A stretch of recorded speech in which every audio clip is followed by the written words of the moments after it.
오늘의 주요 뉴스입니다. 8월 1일부터 10일까지 수출이 1년 전보다 24% 가까이 감소한 87억 달러로 집계됐습니다. 코로나19 극복을 위한 재정 지출은 늘어난 반면 세금은 지난해보다 덜 거치면서 올해 상반기 재정 적자가 사상 최대인 111조 원을 기록했습니다. 미국에서 미성년 코로나19 감염자가 급증하는 가운데 트럼프 대통령이 9월 개학 방침을 재확인해 논란이 일고 있습니다. 트럼프 대통령은 아이들은 코로나19에 걸려도 별로 아프지 않고 등교 재개는 미국 경제에 반드시 필요한 조치라고 강조했습니다. 집중호우로 도로 통제가 잦은 가운데 실시간 교통 상황이 반영된다는 내비게이션만 믿었다가 지각 사태가 속출하고 있습니다. YTN 취재 결과 실시간 교통 상황과 내비게이션이 연동된 것이 아니라 경찰이 관련 업계 직원들에게 단톡방을 통해 일일이 정보를 알려준 것으로 확인됐습니다. 집중호우로 산사태가 급증하고 있습니다. 이달 들어서만 830건이 넘었는데 지난 한 해 전체 건수에 육박하는 수치입니다. 산사태 급증에 따른 원인을 놓고도 집중호우 외에도 여러 요인이 거론되고 있는데요. 오늘 사이언스 취재 파일에서는 산사태 급증 원인과 예방법은 무엇인지 분석합니다. 집중호우 피해는 우리나라뿐만이 아닙니다. 중국과 일본에서도 올해 태풍과 호우로 인한 인명과 재산 피해가 크게 늘었는데요. 오늘 날씨학 개론에서는 앞으로 우리나라 장마 전망과 함께 중국과 일본의 상황도 점검해봅니다.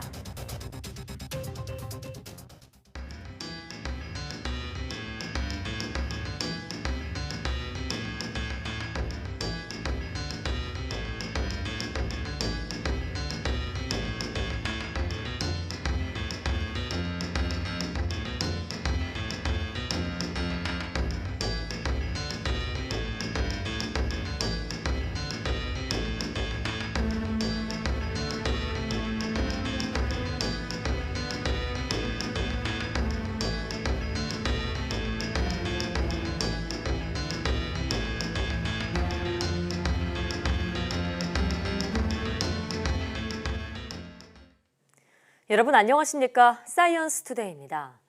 올해 장마가 오늘로 49일째입니다. 이미 역대 가장 길고 또 가장 늦게 끝나는 장마 기록을 동시에 세웠는데 아직도 장마는 진행 중입니다. 김진두 기자가 보도합니다. 중부지방 장마는 지난 6월 24일 시작됐습니다. 유난히 길게 이어지고 비도 많았는데 결국 역대 최장 기록을 다시 썼습니다. 기존 최장 기록은 2013년에 49일. 그런데 올해는 벌써 49일이 됐고 아직 장마는 진행 중입니다. 내일이면 사상 최초로 50일을 넘고 기상청 예보대로 16일까지 장마가 이어지면 54일로 신기록이 세워집니다. 가장 늦게 끝난 장마 기록인 1987년의 8월 10일도 동시에 경신됐습니다. 사상 유례 없는 긴 장마는 올해 나타난 북극과 시베리아의 이상 고온 현상이 원인으로 지목되고 있습니다. 일반적인 상황이라면 7월 하순쯤 북태평양 고기압이 장마 전선을 북한으로 밀어올리며 장마가 끝납니다. 하지만 올해는 북극의 이상 고온으로 찬 공기가 중위도까지 밀려오며 북태평양 고기압 확장을 막아 무더위 대신 비가 계속된 것입니다. 북쪽 공기가 워낙 차다 보니까 밑에 고기압이 올리질 못한 거예요. 그러다 보니까 장마 기간이 이제 제일 길고요. 또 장마도 제일 늦게 끝나고 강수량은 이제 끝나봐야지 집계가 되겠습니다. 강수량도 아마 가장 많지 않겠느냐. 휴일인 16일까지 이어지는 막바지 장마는 주로 수도권과 영서 지방을 중심으로 비를 내리겠습니다. 특히 주말에 또 한 차례 국지성 호우가 쏟아질 가능성이 큽니다. YTN 김희두입니다. 전국에 쏟아진 집중호우로 도로 곳곳에 땅 꺼짐 현상도 잇따르고 있습니다. 차량 운전뿐만 아니라 보행 사고도 우려돼 각별한 주의 기울이셔야겠습니다. 안윤학 기자입니다. 많은 비가 쏟아진 아침 출근길. 서울 대림사거리 중앙 버스 전용 차로에 깊숙한 구멍들이 여러 개 생겼습니다. 폭우로 인한 땅 꺼짐이 발생한 겁니다. 주변 차량들의 포토에 고인 물들하고 아스팔트 덩어리들이 튀기면서 이제 차량에도 이제 피해가 가지 않을까 좀 우려가 되는 상황이었습니다.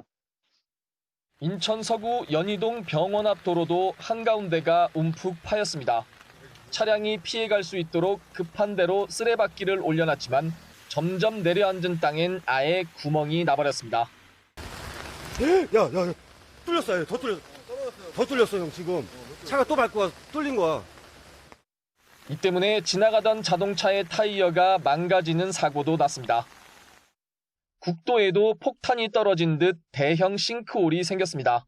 지름 3-4m, 깊이는 2m에 이릅니다. 횡단보도에도 땅꺼짐이 생겼는데 도로 및 집안이 텅 비어 있어 더 위험합니다. 통행을 금지하고 급히 복구 작업을 벌여 추가 피해는 없었습니다. 전국 곳곳을 옮겨다니며 퍼붓는 폭우로 땅꺼짐 현상도 갈수록 늘고 있습니다. 산뿐 아니라 도로도 어느 한 군데 안심하고 지나가기가 어려운 상황입니다. YTN 안윤학입니다. 장마철 추천 경로로 안내하는 내비게이션을 믿고 운전대를 잡았다가 도로 곳곳에서 통제선에 막히는 바람에 낭패를 본 경험 있으실 겁니다. 도대체 도로 통제 정보가 왜 바로 반영이 안 되는지 많이들 답답하셨을 텐데 어이없는 이유가 있었습니다. 나연수 기자의 단독 보도입니다. 어디냐? 저 아직도 가고 있습니다. 지금 내비상으로 계속 시간 늘어나서 11시 5분으로 또 가리키고 있습니다. 몇 시에 나왔는데 그래? 7시 반이요. 평소대로 출근했는데 에? 지금 강변북로 어마무시하게 막히고 있습니다. 아니 막힌다는 거 몰랐어 거기? 예. 통제된다는 거? 서울 광진구 자택에서 상암동 회사까지 무려 5시간이 소요된 YTN 취재진의 곡소리 나는 출근기에 격한 공감이 이어졌습니다. 이미 운전대를 잡은 이상 내비게이션 안내대로 가다 낭패를 봤다는 겁니다. 내비 따라 가신 거죠? 그래. 교통정보가 그 채집이 안 됐었나 봐. 안내가 없었으니까 완전 통제 상황이다. 우회해야 된다. 혹은 우회 도로를 안내해 주질 않아서. 알고 보니 교통 통제 상황은 내비게이션에 실시간 연동으로 반영되는 게 아니었습니다. 서울의 경우 서울지방경찰청이 업체들과 협약을 맺고 업계 직원들이 한데 모인 이른바 단톡방을 개설해 교통 상황을 일일이 입력해주고 있었습니다. 어이없게도 티맵, 카카오네비, 아틀란티스 등 민간업체 대부분이 이 단체 대화방에서 정보를 얻습니다. 당연히 경찰 내부에서 한 번, 경찰과 업자가 함께 있는 단체 대화방에서 한 번, 그리고 업체 안에서 또 한 번, 정보 전달 과정에 시차가 생길 수밖에 없는 구조입니다. 게다가 대화방 가동 시간은 아침 7시부터 밤 10시, 야간 돌발 상황에는 즉각적인 대응이 어렵습니다. 물론 경찰청 도시교통정보센터가 제공하는 교통 돌발 정보라는 공공 데이터가 있습니다. 하지만 업체들이 믿을 만한 정보인지 확신하지 못하는 데다 데이터 호환이 어렵다며 이용을 꺼리다 보니 궁여지책 단톡방이 등장한 겁니다. 내비게이션은 이제 민간의 영역이 아닌 공공의 영역입니다. 앞으로 장마와 폭우가 얼마나 이어질지 모르니 정부의 보다 조속한 해결을 촉구합니다. 장마와 홍수로 아수라장이 된 도로 위에서 내비게이션은 운전자들이 의지할 유일한 안내자입니다. 지금과 같은 주먹구구식 정보 전달로는 사소한 실수나 오류도 도로 위에선 큰 혼란과 대형 사고로도 이어질 수 있습니다. YTN 나연수입니다. 정부가 코로나19와 유행성 독감이 겹쳐 발생할 가능성에 대비해 다음 달부터 전국 초중고생 534만 명에게 무료로 인플루엔자 예방접종을 합니다. 교육부와 전국 17개 시도교육청은 방역과 학습, 돌봄 영역에서 이 같은 내용의 교육안전망 강화 방안을 발표했습니다. 방역 분야에서는 다음 달 22일부터 전국의 초중고생에게 인플루엔자 무료 예방접종을 하고 1학기에 이어 2학기에도 마스크와 손소독제 등 방역 물품을 283억 원어치 지원합니다. 학원의 방역 의무를 부과하고 위반 시 제재할 수 있도록 학원법 개정도 추진할 예정입니다. 또 학습 격차 해소를 위해서 초등학교 1, 2학년을 대상으로 인공지능을 활용해 수학 수준을 진단하고 개인별 맞춤형 학습 콘텐츠를 제공하는 프로그램도 개발해 보급합니다. 8월 초 수출이 1년 전보다 23% 넘게 줄면서 다시 두 자릿수대 하락폭을 기록했습니다. 특히 반도체 등 주요 품목과 주요 시장 수출이 모두 감소한 것으로 나타나 하반기 전망이 더욱 불투명해졌습니다. 보도에 이지은 기자입니다. 8월 초 수출이 지난해보다 23% 감소한 87억 달러를 기록했습니다. 지난해보다 하루 적은 조업일수를 반영한 일평균 수출액은 12% 줄어든 12억 5천만 달러로 집계됐습니다. 이로써 지난달 7% 하락하며 넉 달 만에 한 자릿수를 기록한 수출 감소폭은 다시 두 자릿수로 커졌습니다. 열흘 동안의 주요 품목별 실적도 신통치 않습니다. 수출 버팀목인 반도체가 6.8% 줄었고 석유 제품과 무선통신기기 모두 40% 넘게 감소했습니다. 수출 대상 국가별 성적표도 나빴습니다. 중국과 미국, 유럽연합 등 3대 시장을 포함한 주요국 수출이 모두 큰 폭으로 줄었습니다. 산업통상자원부는 조업일수 감소와 함께 조선과 기계, 자동차 업종을 중심으로 여름 휴가가 길어진 영향이 있었던 것으로 보인다고 밝혔습니다. 7월에 수출 감소폭이 조금 둔화가 돼서 하반기에 좀 낙관적인 기대가 다소 살아났던 것도 사실인데요. 수출 감소폭이 다시 20%대까지 높아진 상황인 걸 보면 하반기 수출도 여전히 낙관하기는 어려울 것 같습니다. 하지만 열흘간의 단기 통계이고 수출 실적이 보통 월말로 갈수록 좋아진다는 점에서 흐름을 좀 더 지켜볼 필요가 있습니다. 같은 기간 수입은 24% 줄어든 106억 달러로 집계돼 우리나라 무역 수지는 19억 달러 적자를 기록했습니다. YTN 이준입니다. 코로나19 위기 극복을 위한 재정 지출은 늘어난 반면 세금은 지난해보다 덜 거치면서 올해 상반기 재정 적자가 사상 최대인 111조 원에 달했습니다. 기획재정부는 월간 재정 동향 8월호를 통해 올해 들어 6월까지 정부의 총 수입은 226조 원으로 지난해 같은 기간보다 20조 1천억 원이 줄고 총 지출은 316조 원으로 31조 4천억 원 늘었다고 밝혔습니다.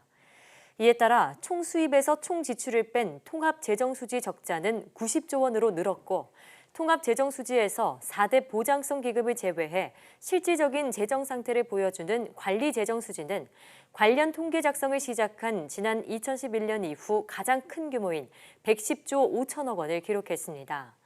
총 수입 감소는 국세 수입이 지난해 상반기보다 23조 3천억 원 덜 거치며 급감한 영향이 컸습니다. 신생아에게 젖이나 우유를 먹일 때 편하게 먹일 수 있도록 돕는 수유 쿠션 일부 제품에서 유해 물질이 검출됐습니다. 문제의 제품들을 판매한 업체들은 판매를 중지하고 소비자가 요청하면 교환 환급해주기로 했습니다. 차유정 기자가 보도합니다. 온라인 쇼핑몰에서 인기가 많은 수유 쿠션입니다. 아기에게 젖이나 우유 먹일 때 손목이 아프지 않도록 팔을 받쳐주는 육아용품입니다. 산모와 신생아가 자주 장시간 사용하는 만큼 안전이 중요한데 일부 제품에서 유해물질들이 검출됐습니다. 소비자원이 16개 제품을 검사했는데 3개 제품 지퍼 쪽에서 어린이 지능 발달 저하 등을 유발할 수 있는 납이 안전기준의 최대 3.1배 이상 초과해 검출됐습니다. 쿠션 형태를 유지하기 위해 사용하는 스펀지 형태 내장재에서도 유해물질들이 나왔습니다. 3개 제품 내장재에선 눈과 코, 목, 점막을 자극하는 유해물질들이 과다하게 있었고 발암물질인 포말데하이드가 일반적인 기준치의 2배 이상 검출된 제품도 있었습니다. 합성수지폼은 제조 과정에서 많은 화학물질이 사용되기 때문에 공정관리가 미흡할 경우 완제품에 잔류하게 되어 휘발성 유기화합물이 공기 중으로 방출될 우려가 높습니다. 일반적으로 수유 쿠션은 최장 6개월까지 하루 평균 5시간 이상이나 쓰는 것으로 나타나 면역력이 약한 신생아에게 위해 우려가 클 수밖에 없습니다. 아기들이 쓰는 건데 면역력도 약한 아이들인데 그 아이들이 쓰는 제품에 그런 것들이 나왔다 브리핑 이렇게 하면 엄청 충격적이고. 이 소비자원은 업체들이 자발적으로 판매를 중지하고 소비자 요청 시 교환 환급해주기로 했다고 밝혔습니다. YTN 차유정입니다.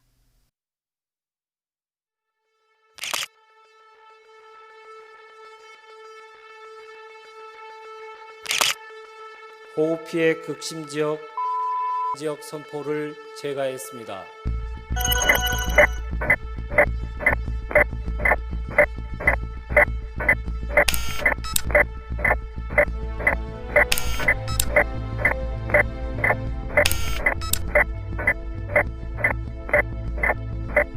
Three, two, one.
다양한 분야의 과학 이슈를 과학 기자의 시각으로 집중 분석하는 사이언스 취재파의 시간입니다. 오늘은 최소라 기자와 함께합니다. 어서 오세요.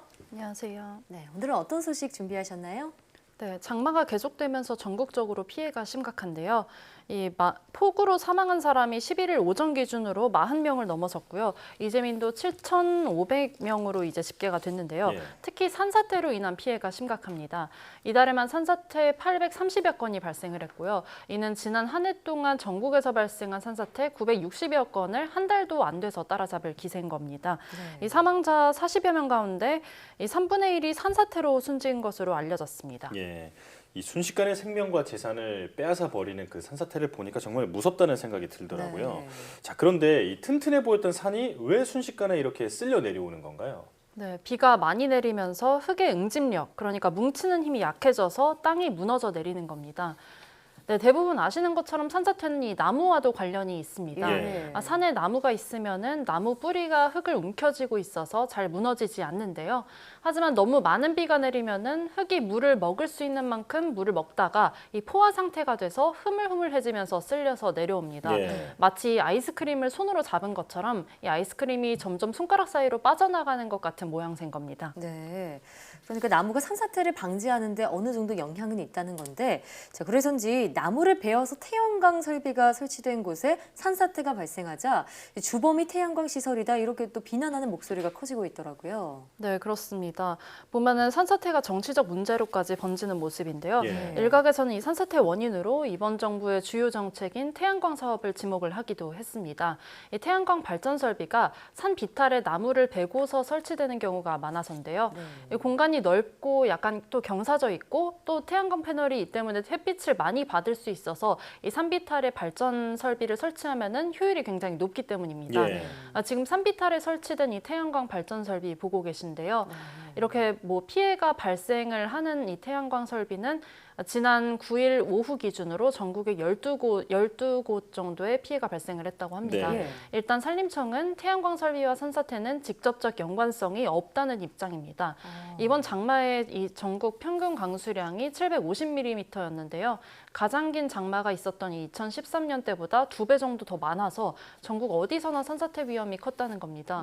또 산업부도 이 산지에 들어선 태양광 발전 시설 12,700여 곳 가운데서 이 폭우 피해를 본 시설이 12곳밖에 안 된다. 그러니까 전체의 0.1%, 극히 일부라는 입장입니다. 네. 전문가의 분석도 들어보시겠습니다. 설치하기 위해서는 땅을 높은 데는 낮추고 낮은 데는 채워가지고 약간 경사면을 만들거든요. 근데 이번에 무너진 곳을 가보면은 대개 성토한 것, 채운 곳이 1m 50 정도 돼요. 깊이가. 그러면 태양광 설치를 하기 위해서 기둥을 적어도 2m에서 3m 정도까지 깊이 원땅 단단한 데다가 기둥을 세워야 되거든요. 또 하나는 단지가 있으면은 산 위에서 내려오는 물이 단지로 진입이 안 되도록 단지 주변에 물길을 만들어줘야 돼요. 그리고 이 물길은 산 비탈면이기 때문에 물길에는 토사도 내려오고 나무 조각도 내려오고 나무 가지들이 내려와서 항상 메꿔질 염려가 굉장히 많습니다. 그렇기 때문에 항상 물길을 유지관리를 해줘야 돼요. 이 태양광 발전 설비에서 산사태가 발생했더라도 이 태양광 설비 자체가 문제는 아니라는 겁니다. 안전장치와 함께 좀 튼튼하게 짓고 또 노후화되지 않도록 꾸준히 특히 비바람 전후에 집중 관리해야 한다는 건데요. 당국은 추가 피해 방지를 위해서 전국의 태양광 설비 발전 설비 800여 곳을 긴급 점검했습니다. 예, 이 정부의 점검이 계속된다고 하니까 더는 피해가 발생하지 않았으면 좋겠고요. 자, 그런데 그 조금 전에 나무 언급을 해주셨는데 나무를 무조건 많이 심는다고 해서 그 산사태 위험이 줄어드는 것은 아니라고 하더라고요. 네, 그렇습니다. 물론 이 민둥산이나 산불이 나가지고 나무가 없어진 산은 산사태에 취약할 수밖에 없는데요. 하지만 나무가 많더라도 뿌리가 얕기만 하면은 산사태 위험이 커질 수 있다고 합니다. 소나무 같은 침엽수는요, 뿌리가 땅의 수평으로 얕게 퍼지는 특성이 있는데요. 이 아카시아 나무나 뭐 상수리 나무, 도토리 나무 등 이 화렵수는 뿌리가 땅속 깊이 뻗거든요. 그래서 일각에서는 침엽수 위주의 조림이 산사태를 부른다고 주장을 하기도 합니다. 하지만 전문가들은 이렇게만은 볼 수는 없다는 입장입니다. 한번 직접 들어보시겠습니다. 다양한 임명대, 나무 나이대가 골고루 분포를 하게 되면 뿌리도 골고루 분포하게 되고 결국에 산사태 저감하는 효과는 뿌리에서 역할을 하는데 침엽수가 뭐 나쁘고 활엽수가 좋고 이렇게 얘기를 할 수는 없고 온열임일 때 그리고 다양한 임량이 있을 때 일제 동용림보다는 효과가 좋다. 네, 여러 종류의 나무가 어우러져야지 이 집안의 각종 층을 잡아준다는 의미인데요. 예. 전문가들은 이 집안을 잘 분석을 해서 수종이 골고루 분포될 수 있도록 나무를 가꿔야 한다고 말을 했고요. 또 이는 인력과 시간이 많이 필요한 작업이라고 말을 했습니다. 네, 그러니까 다양한 종류의 또 여러 연령대의 나무를 함께 심어서 뿌리가 얽혀져야지 산사태가 예방이 된다 이런 얘기군요. 자, 이렇게 산사태를 일으킬 정도의 강한 폭우, 그 원인으로 또 지목이 되는 게 지구온난화더라고요. 네, 그렇습니다. 산사태는 비단 국내 문제뿐만은 아니죠. 네. 지금 세계적인 문제로 있는데요. 최근 인도에서도 산사태로 수십 명이 사망을 했습니다. 과학자들이 이런 폭우나 기상이변이 시간이 지날수록 심해지는 경향을 보인다면서 이게 지구온난화 때문이라고 입을 모아서 말을 하는데요. 미국 국립해양대기청도 2022년, 그러니까 올해가 가장 기온이 높은 상위 10개 해가 될 것이라고 전망을 하기도 했습니다. 지구 기온이 점점 높아지면서 대기가 머금고 있는 수증기량이 많아졌다는 분석도 나오는데요. 이와 동시에 지표면은 대기 중으로 수분을 점점 빼앗겨서 더욱더 건조해지기도 합니다. 예. 이에 따라서 일부 지역에서는 집중호우가 그리고 일부에서는 심각한 가뭄이 발생하는 등 이런 극단적인 기상이변이 동시에 증가할 수 있다 이런 분석입니다. 예. 오늘 산사태의 원인에 대해서 좀 들어봤는데 그 산사태 피해 원인을 규명하는 것도 중요하지만 사실은 무엇보다 예방과 피해 복구에 집중을 해야 할 때가 아닌가 이런 생각이 들거든요. 자, 우선은 모두가 이 문제에 집중을 했으면 좋겠다는 생각이 들었습니다. 자, 최소라 기자와 함께했습니다. 고맙습니다.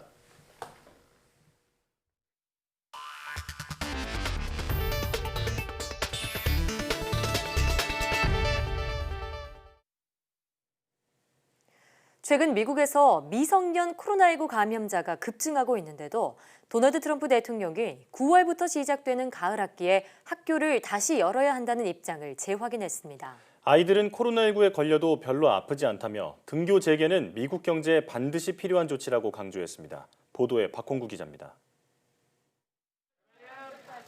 백악관 브리핑에서 기자가 최근 어린이 코로나19 환자가 급증하는데 계약을 계속 밀어붙일 것인지 묻자 트럼프 대통령은 이렇게 답했습니다. It may be a case, but it's also a case where there's a tiny fraction of death, tiny fraction. 또 어린이는 코로나19에 잘 감염되지 않고 감염되더라도 빨리 낫는다며 경제 회복을 위해서는 학교를 반드시 열어야 한다고 주장했습니다. I think it's a very important thing for the economy to get the schools going. 하지만 최근 미국에서 미성년자의 코로나19 감염이 눈에 띄게 늘고 있습니다. 지난 7월 마지막 2주 동안 미성년자 9만 7천 명 이상이 코로나19에 감염됐는데 이는 지난 2월부터 집계한 전체 미성년 감염자의 28%에 해당하는 수치입니다. 방역 전문가들은 어린이가 면역력이 높다는 주장도 근거가 없다고 반박하고 있습니다. 특히 어린이와 젊은 층은 무증상 감염자가 더 많아 등교를 재개하면 학교 선생님들이 위험해질 수 있다고 경고했습니다. There was a recent study that showed that children from 10 to 19 transmit the virus as effectively to adults as adults transmit it to adults. 영국도 보리스 존슨 총리가 9월 개교는 나라의 도덕적 의무라고 강조하며 예정대로 9월 개교를 진행하겠다는 입장을 밝혔습니다. 가을 학기 등교가 현실화될 경우 코로나19 재확산에 또 다른 불씨가 될 것이라는 우려가 커지고 있습니다. YTN 박홍구입니다.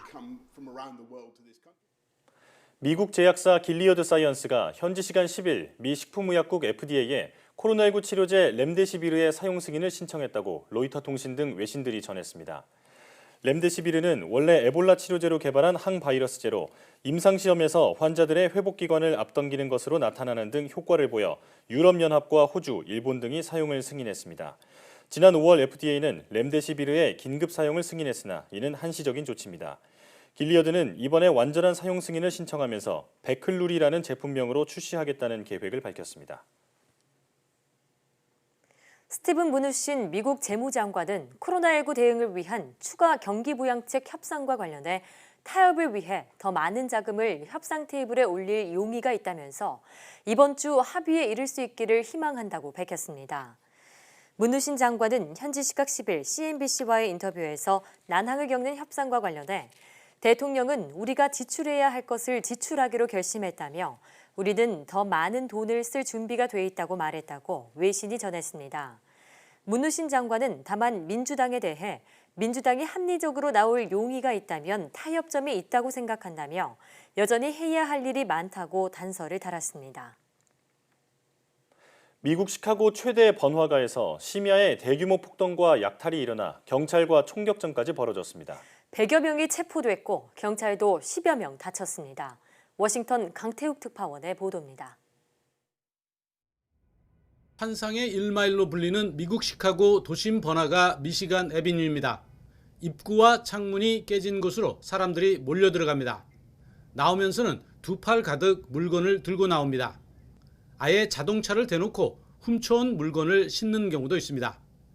경찰은 폭도들이 대형 매장과 명품 고급 상점들을 돌면서 이 같은 짓을 저질렀다고 전했습니다. 진압에 나선 경찰을 향해 사제 최루탄을 쏘고 돌을 던지며 총격까지 한 것으로 전해졌습니다. 인근 주민들은 공포에 떨 수밖에 없습니다. Used to go out early in the morning to run. I don't do that any longer and used to walk at night and I've stopped doing that. 피해를 본 상가들은 날이 밝으면서 창문에 합판을 대는 등 대책 마련에 나섰습니다. 경찰은 중간 발표를 통해 2명이 총에 맞고 100여 명이 체포됐으며 경찰관 13명이 다쳤다고 밝혔습니다. Criminals took to the street with the confidence that there would be no consequences for their actions. And I, for one, refuse to allow these cowardly acts to hold our city hostage. 시카고 경찰은 당분간 저녁 8시 이후부터 다음 날 아침 6시까지 시카고 도심 진입을 통제하기로 했습니다. 로리 라이트프 시카고 시장도 긴급 회견을 열고 사태를 규탄하면서 폭동과 약탈이 인근 지역으로 확대되지 않도록 하겠다고 말했습니다. 워싱턴에서 YTN 강태욱입니다. 세계보건기구 WHO가 현지 시간 10일 코로나19에 효과적으로 대응하기 위해 더 많은 자금이 필요하다고 강조했습니다. 테워드로스 아드하놈 거브레예수스 WHO 사무총장은 제네바 WHO 본부에서 열린 화상 언론 브리핑에서 코로나19 대응을 위한 글로벌 협력체를 활용해야 한다며 이같이 말했습니다. WHO 주관으로 지난 4월 출범한 글로벌 협력체는 공공과 민간 부문을 결합해 진단기기나 치료제, 백신 같은 코로나19 확산을 막기 위한 도구 개발과 생산, 이에 대한 공평한 접근을 돕는 역할을 하게 됩니다. 테워드로스 사무총장은 백신 개발만 해도 1,000억 달러, 우리 돈 약 119조 원이 필요한데 WHO가 지원한 자금은 필요한 금액의 10% 정도라고 전했습니다. 레바논 베이루트에서 발생한 대형 참사로 국민들의 분노가 커진 가운데 레바논 내각이 총사퇴를 선언했습니다. 하산 디아브 레바논 총리는 현지 시간 10일 텔레비전으로 방송된 대국민 연설에서 폭발 참사와 관련해 내각이 총사퇴한다고 밝혔습니다. 디아브 총리가 이끄는 내각은 지난 1월 이슬람 시아파 정파 헤즈볼라의 지지를 얻어 출범했습니다. 하지만 정치개혁과 경제회복 등에서 뚜렷한 성과를 내지 못했고 폭발 참사가 겹치면서 7개월 만에 좌초하게 됐습니다. 베이루트 도심에선 지난 8일과 9일 이틀 동안 정권 퇴진을 요구하는 반정부 시위가 이어졌습니다.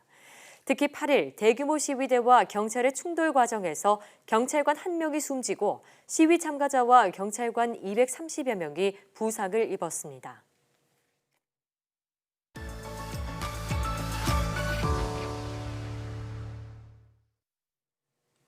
전 세계가 기후변화로 인한 기상재난에 몸살을 앓고 있습니다. 특히 올여름 우리나라와 중국, 일본에 닥친 폭우는 엄청난 피해를 가져왔는데요. 오늘 날씨학개론에서는 올여름 집중호우에 대해 자세히 알아보겠습니다. K웨더 반기성 센터장과 함께합니다. 어서 오세요. 네, 안녕하세요. 네.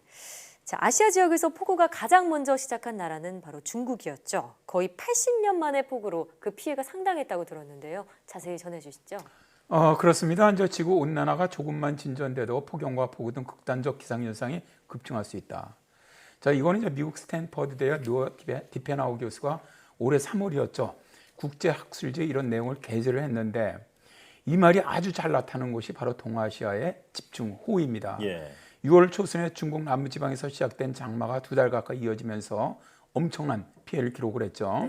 집중호우로 인한 양쯔강의 범람이 대도시에서 일어나지 않도록 농촌 지역의 뚝을 몇 차례 무너뜨려야 할 만큼 아주 심각했습니다. 7월 29일 중국 언론 보도에 의하면 지난 6월 1일부터 7월 28일까지 장시성, 안의성, 후베이성 등 27개 지역에서 발생한 폭우로 이재민이 무려 5,500만 명이 예. 육박을 했는데요. 네. 이 숫자는 우리 대한민국 인구보다 더 많은 수입니다. 네. 158명이 죽거나 실종을 했고요. 376만 명이 긴급 대피를 했는데요. 홍수와 산사태 등으로 가옥 4만 천채가 무너졌고 농경지 침수는 남한 면적의 절반이 넘었으며 예. 직접적인 재산 피해만 24조 6천억 원에 이르렀습니다. 우리나라 언론이나 인터넷에 가장 많이 거론되는 것이 중국 홍수로 인한 샨샤댐의 수위가 한계점에 도달했다. 이런 내용도 있었죠. 예. 이 산샤댐이 무너질지도 모른다. 뭐 어디서는 뭐 균열이 발생했다. 여러 가지 이런 보도들이 많이 있었는데 맞아요. 일단은 그 뭐 중국 당국에서는 붕괴 가능성을 일축을 한 상황이죠. 자, 그렇다면 일본의 집중호우 피해는 어떤 상황인가요? 일본 역시 뭐 동아시아 장마와 호우에서 벗어나지 못했죠. 7월 초에 규슈 지역에서 발생했던 1000mm입니다. 엄청나죠. 예. 이런 기록적인 폭우로 인해서 7일 기준 80여 명이 사망을 했습니다. 네. 14개현에서 하천 105개가 범람을 했고요. 토지 1,551헥타르가 침수가 됐습니다. 예. 피해가 집중된 구마모토현의 사망자의 80%는 하천 범람 등에 따른 익사자였다고 합니다. 예. 이렇게 짧은 시간에 집중호우는요, 하천의 수위를 급격하게 높이기 때문에 이런 비극이 발생한 건데요. 코로나19 대응에 집중하던 일본 정부는 이 호우재해를 특정 비상재해로 지정을 하고 예. 피해자들에게 행정상 특례 조치를 적용하기로 했습니다. 네, 정말 기상당국도 예상하지 못한 그런 기록적인 폭우로 인해서 도로 곳곳이 끊기고요. 또 산사태도 발생했다고 하는데 우리나라 역시도 이 폭우로 정말 심각한 상황이죠. 왜 이렇게 장마가 이번에 길고 또 국지성, 게릴라성 호우가 이어지고 있는 걸까요? 올해 우리나라 장마 시작은 이제 제주도에서 6월 10일, 중부지방이 6월 24일이었죠. 예. 예상으로는 평년 정도의 장마가 끝일 것으로 봤는데 예상보다 정말 훨씬 더 길어지면서 역대급 장마가 되어버렸죠. 이렇게 장마가 길어진 이유는 북쪽에 아주 찬 공기와 남쪽에 따뜻한 고기압 사이에서 장마 전선이 이제 만들어지지 않습니까? 예. 근데 북태평양 고기압은 통상 7월 25일 정도가 되면 이제 강하게 발달하면서 장마 전선을 북한으로 밀어 올려요. 그래서 장마가 끝나게 되는데 올해 같은 경우는 북쪽의 찬 공기가 너무 강하다 보니까 네. 북태평양 고기압이 밀어 올리지를 못하는 거죠.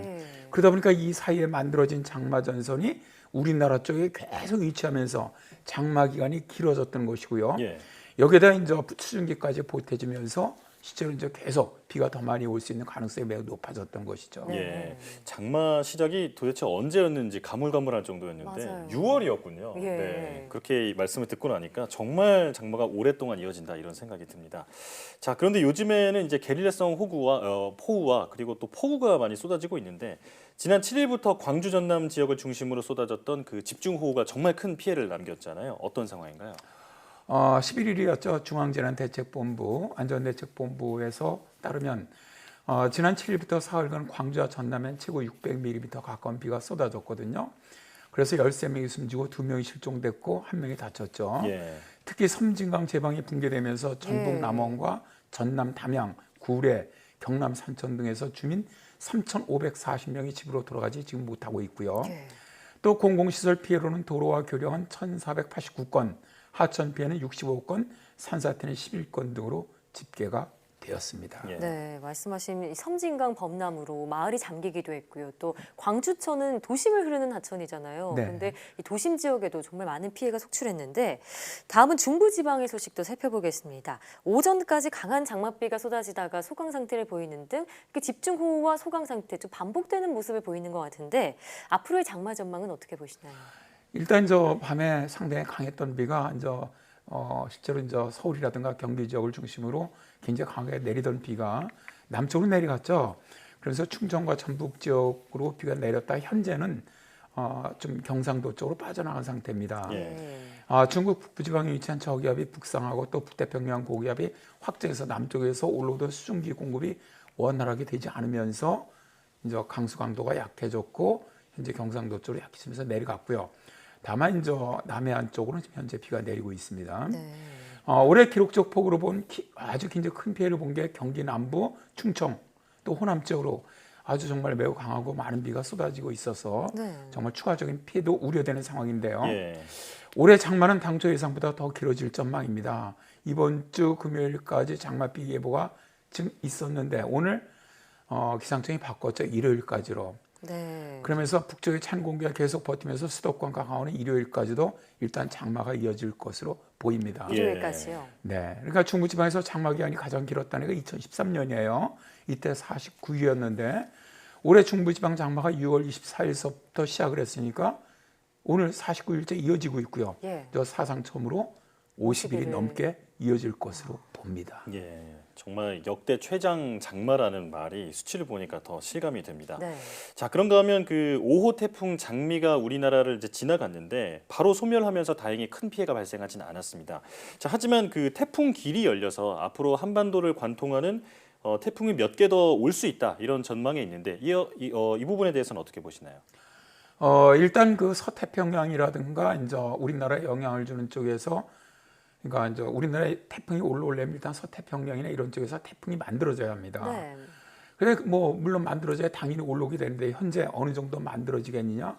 이거 예측은 현재로서는 어렵습니다. 이제 보통 태풍은 북태평양 고기압의 연변을 따라서 북진에 올라오거든요.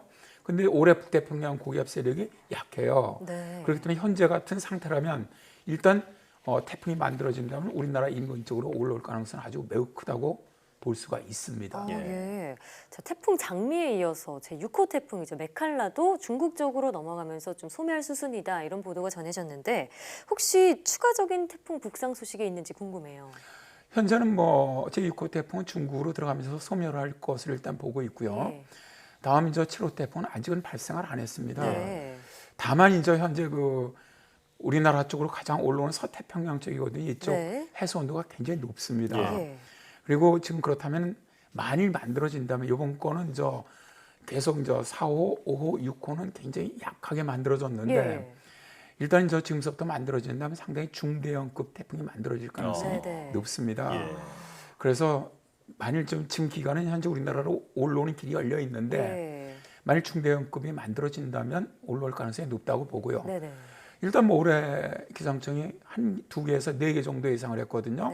하나가 이미 이제 영향을 줬으니까 앞으로 한 3개 정도 남은 상황이네요. 그렇게 이제 올라올 것으로 예상을 합니다. 지금 한반도를 관통한 태풍의 길이 열린 만큼 또 중대형 태풍이 발생할 수도 있다고 전망을 하신 만큼 추가적인 피해 없도록 대비를 해야겠습니다. 자, 그런데 올여름 기상청은 이렇게 집중호우, 길어진 장마를 예측하지 못했는데 그 원인은 어디에서 찾을 수 있을까요? 뭐 일단 기상청의 예보는 틀렸습니다. 뭐 그건 틀린 건 틀렸다고 말해야 되겠죠. 근데 왜 이렇게 예보가 틀렸을까 제가 좀 생각을 해봤어요. 사실 올여름 예측할 때 기상청들은 장기 예보를 낼 때 그냥 기상청 자체만 내는 것이 아니라 굉장히 다양한 많은 우리나라 대학 교수들이라든가 많은 기관들하고 같이 토의를 해갖고 냅니다. 근데 제가 보니까 올해 장마를 예측을 할 때 북반구 특히 시베리아 고온 현상을 놓친 게 아니냐 이런 생각이 들더라고요.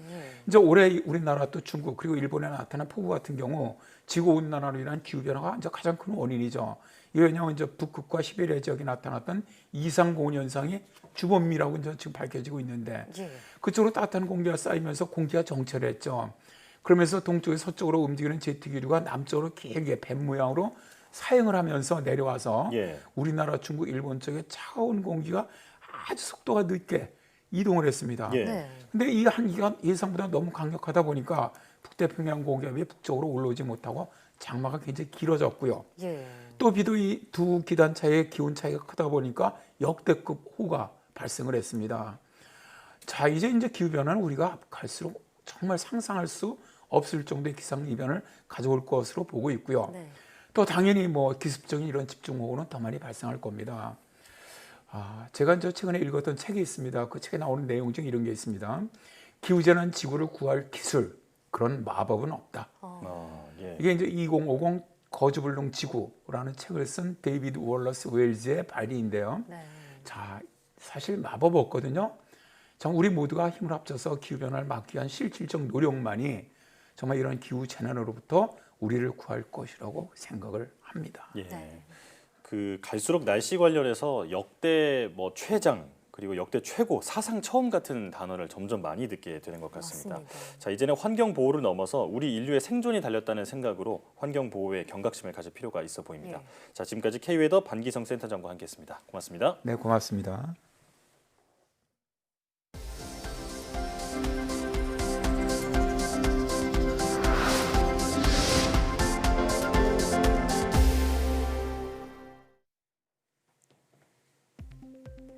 한국지질자원연구원이 전남 진도 명량대첨로 해역에서 첨단 탐사 기술을 활용해 수중문화재 찾기에 나섭니다. 이번 탐사에는 해저 지질 구조와 파묻힌 물체를 3차원으로 영상화하는 특수 장비가 동원됩니다. 탐사 지역은 임진왜란 때 이순신 장군의 명량해전이 있었던 울돌목에서 남동쪽으로 4km 떨어진 곳으로 탐사적 가치가 크다고 지질연은 설명했습니다. 장내 미생물 연구를 위한 미니 장기가 개발됐습니다. 한국생명공학연구원은 인간의 장 환경과 유사한 미니 장기를 개발하고 프로바이오틱스의 일종인 락토바실루스를 증식하는 데 성공했다고 밝혔습니다. 연구팀은 이번에 개발한 인공 장기를 활용해 장내 미생물의 상호작용 등에 대한 연구를 이어갈 예정입니다. 5G 전자파가 배아의 발달에 별다른 영향을 미치지 않은 것으로 나타났습니다. 미국 오리건 주립대 연구팀은 사람의 게놈과 유사한 실험동물 제브라피쉬의 배아에 고용량의 5G 전자파를 노출한 결과 배아 발달과 반응 능력에 별다른 변화가 발견되지 않았다고 설명했습니다. 연구팀은 제브라피쉬가 성체로 발달하는 과정에서의 변화 등에 대해서도 추가로 관찰할 계획입니다. 코로나19로 생활 방식이 온라인 중심으로 바뀌면서 KR 도메인의 일일 접속 건수가 역대 최대치를 기록했습니다. 한국인터넷진흥원에 따르면 지난 6월 4일 KR 도메인의 일일 접속 건수는 28억 9천여만 건으로 지난 3월 26일 접속 건수 28억 건을 경신했습니다. KR 도메인의 일일 평균 접속 건수도 크게 늘어 지난해 21억 6천여만 건에서 올해 2분기 25억 2천여만 건으로 집계됐습니다. 졸업 후 취업하지 못한 청년이 사상 최대를 기록했지만 정작 4차 산업혁명 분야에선 인력 부족을 겪고 있는 것으로 나타났습니다. 한국경제연구원의 조사 결과 국내 4차 산업혁명 분야 업계에서 필요로 하는 인력의 약 30%가 충족되지 못하는 것으로 조사됐습니다. 업종별로는 드론이 55%로 가장 심각한 인력 부족을 겪고 있고 3D 프린팅과 로봇이 그 뒤를 이었습니다.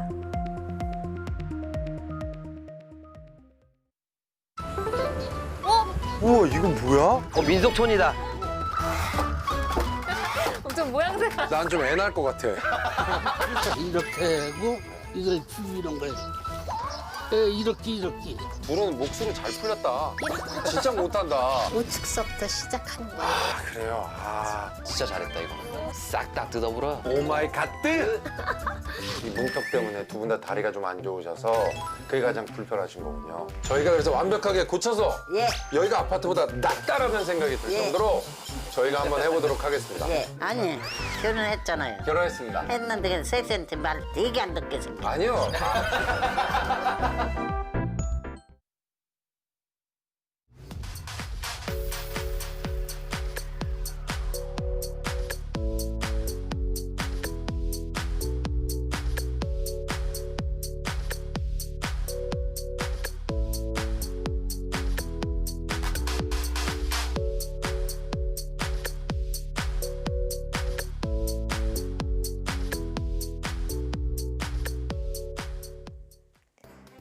과학과 사람 사는 이야기를 함께 만날 수 있는 리얼 수선 예능 고쳐듀오 시즌2가 이번엔 경기도 화성의 은행나무 마을을 찾았습니다. 휠체어를 탄 할머니를 불편하게 했던 높은 문턱을 없애달라는 요청을 받았는데요. 고쳐듀오가 제대로 해결할 수 있을지 직접 확인해 보시죠. 사이언스 투데이 오늘 저희가 준비한 소식은 여기까지입니다. 함께해 주신 여러분 고맙습니다.